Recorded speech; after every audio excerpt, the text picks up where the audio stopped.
Assalamualaikum warahmatullahi wabarakatuh. Perkenalkan, nama saya Dimas Dudi Wahyudi dari NIM-nya 22108020088. Di sini saya akan menjelaskan tentang mata kuliah Manajemen Inovasi Teknologi, itu tentang materi ISO. Materi yang akan dibahas itu tentang definisi dari ISO itu, kemudian ada relevansi ISO dalam manajemen inovasi dan teknologi, kemudian ada standar ISO, kemudian ada manfaat ISO dalam inovasi teknologi, kemudian ada tantangan dalam penerapan ISO untuk inovasi dan teknologi. Untuk yang pertama itu tentang ISO. ISO adalah sebuah organisasi internasional didirikan pada tanggal 23 Februari 1947 yang terdiri dari wakil-wakil dari Badan Standarisasi Nasional setiap negara. ISO mengembangkan dan menerbitkan standar internasional untuk berbagai industri, teknologi, dan layanan. Selain itu, juga ISO ini adalah organisasi internasional yang mengembangkan dan menerbitkan standar internasional yang digunakan untuk memastikan kualitas, keamanan, efisien, dan interoperabilitas dalam berbagai bidang, termasuk teknologi dan manajemen. Kemudian relevansi ISO dalam manajemen inovasi dan teknologi yaitu tentang membantu organisasi menerapkan sistem manajemen berbasis standar global, menjamin mutu inovasi teknologi yang diterapkan, kemudian menjadi dasar benchmarking antar perusahaan atau negara. Kemudian ada meningkatkan kepercayaan konsumen terhadap produk inovatif. Kemudian ada standar ISO. Standar ISO ini yang pertama itu ada 9001, itu tentang sistem manajemen mutu, yaitu menjamin proses inovasi menghasilkan produk berkualitas tinggi, fokus pada kepuasan pelanggan dan perbaikan berkelanjutan, serta mendukung manajemen proyek teknologi agar sesuai prosedur.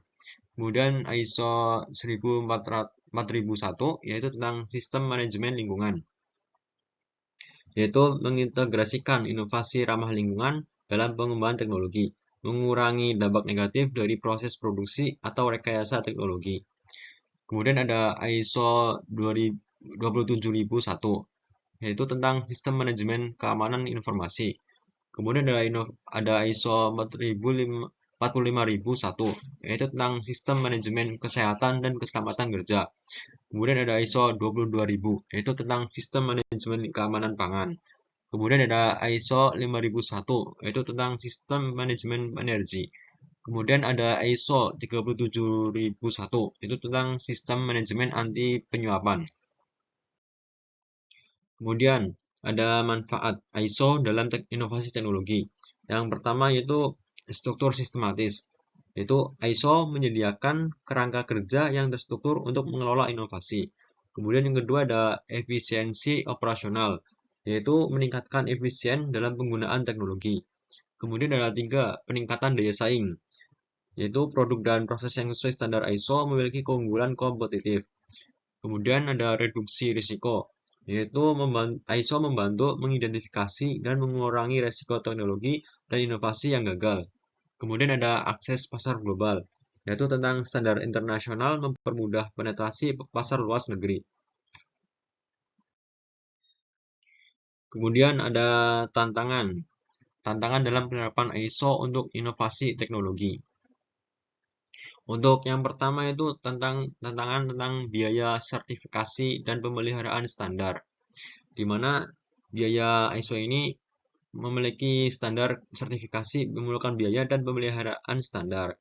Kemudian yang kedua ada perubahan budaya organisasi atau yang biasa kita sebut dengan resistensi terhadap sistem baru, di mana perubahan budaya yang lama akan terbarukan melalui ISO. Kemudian yang ketiga itu ada kesulitan dalam pengukuran inovasi secara kuantitatif. Kemudian ada integrasi dengan standar lain, misalnya ISO 9001 plus ISO 56002. Kemudian kita akan bahas tentang ISO 56000. Apa itu ISO 56000? ISO 65000 adalah keluarga standar internasional yang memberikan pedoman untuk sistem manajemen inovasi. Tujuannya yaitu untuk membangun organisasi, membangun kemampuan inovasi yang sistematis, terstruktur, dan berkelanjutan. Kemudian, mengapa ISO 56000 ini penting?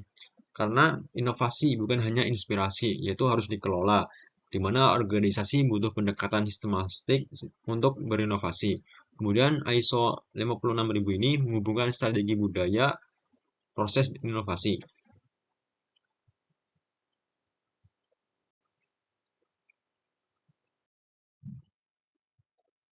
Kemudian ada inovasi.